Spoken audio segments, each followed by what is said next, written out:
Alright guys, what's up? I got the Jeep running. I'll shut it off here in a second.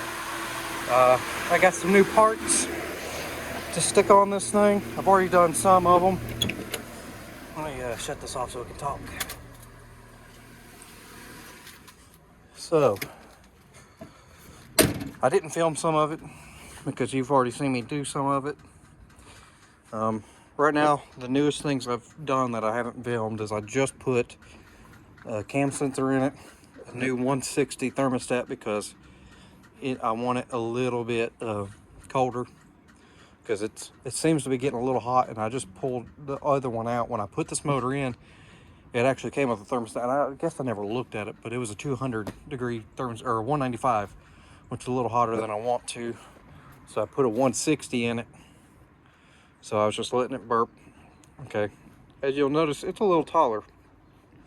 I took the 4.5 inch springs out and we put 6 inch springs in. Taller than I wanted. I wanted 5.5, but I got too good of a deal on these to pass them up.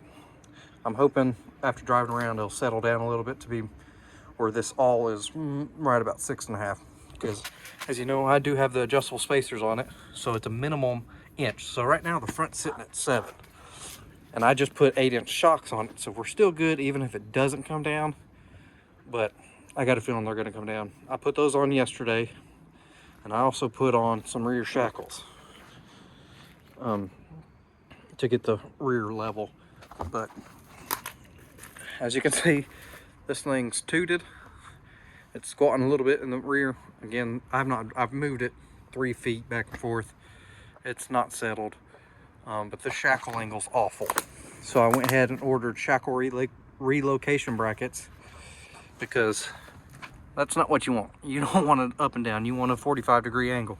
So I ordered some K-suspension shackle relocations, which also is an 1.5 inch lift on top of it. Those are adjustable from 1 to 2 inches. I have them on 2 inches right now. So I'll have to play around with everything after it settles, drive it a while so we can get it settled. But as it sits at this moment, an extra 1.5 inches in the rear on top of that 2 inch shackle will make it all level. So I would, if it's going to sag any, I'd rather it be a little taller in the rear, so when we're loaded down with everything, it's level. But even if it's level and it sags a little in the rear, whatever. But as of right now, I'm standing level, and as you can see, it's cocked back, but it is what it is. So I got some new parts to put on this thing. I attempted to do the crank sensor a minute ago, and my dumb self dropped the socket down behind the bell housing. You don't even want to know what I did to get it out. Let's just say it's the Chevy style transmission now, because I did not want to pull this transmission out, not for a stupid socket. I got it out, it's all good, everything runs. As you heard, it runs. Obviously still got to burp the system, but on top of that, we got some heavy duty ball joints off of Northridge 4x4. I can't remember what brand this, Synergy. So they're Synergy heavy duty front ball joints. I got all 4. We're doing all 4. Okay, so I'm gonna have to order another one because these are only 2. I didn't realize there was only 2. Not the end of the world. I'll order another set. That explains why they're a little cheaper. I could have swore it said it came as a set of 4. Whatever, not the end of the world. I have a new fuel pump, a new resistor, a new blower motor. Obviously I'm gonna have to order another set of ball joints. But I also got this. It goes over the fuel rail and fuel injectors just to help keep from heat soaking. I started a video when we went to Windrock last weekend, but it got cut short because this thing started backfiring and shutting off and wouldn't run. Don't know really what the cause was, but I don't know how old any of the sensors are in this thing because I didn't put any new ones in when I put the motor in. The cam sensor was newer, but it's got a little bit of corrosion on it. I got it right here. I don't know if this is the cause of it. It's got a little corrosion on it. As you can see, it's gotten a little bit of water in there. Not sure if this was a problem. This fuel pump, I'm gonna go ahead and do it.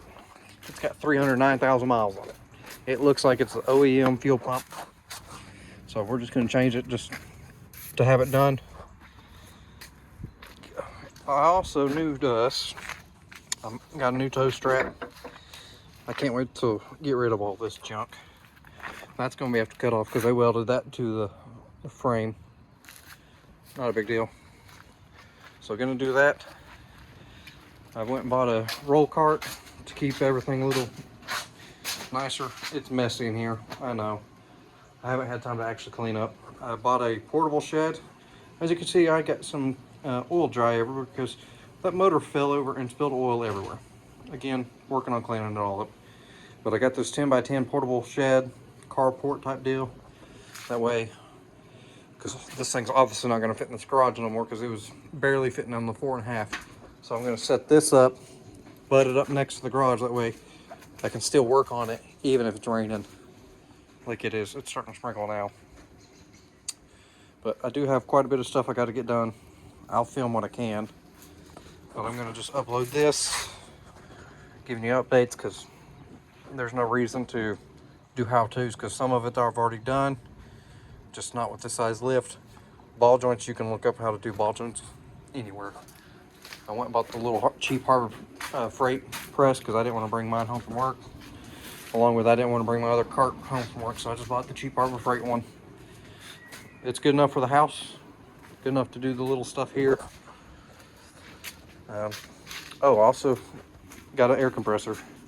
We finally got a good air compressor. I'd say good. A way better air compressor than my little one over there. That's an Eastwood pancake compressor for powder coating. But this one's going to work way better for sandblasting and all that others. So more videos on that's going to come soon. I just got to get everything straightened up, cleaned up. It's been a busy week. A lot going on. So I'm just trying to find time here and there to piddle on this thing. Not the end of the world. So that's going to do it for tonight. For this video, at least. I'm thinking I might end up relocating the transcooler. I put a transcooler right here. Not sure if I videoed that yet or not. But I'm going to move it to this side. That way the mechanical fan's always pulling through it. Because it did seem to get a little bit warmer with it up here. Trying to pull through the radiator with that little fan. That or I might get another fan to stick on front. I don't know. I got to work some things out. Hoping this thermostat will help keep everything a little cooler too. But that's going to do it.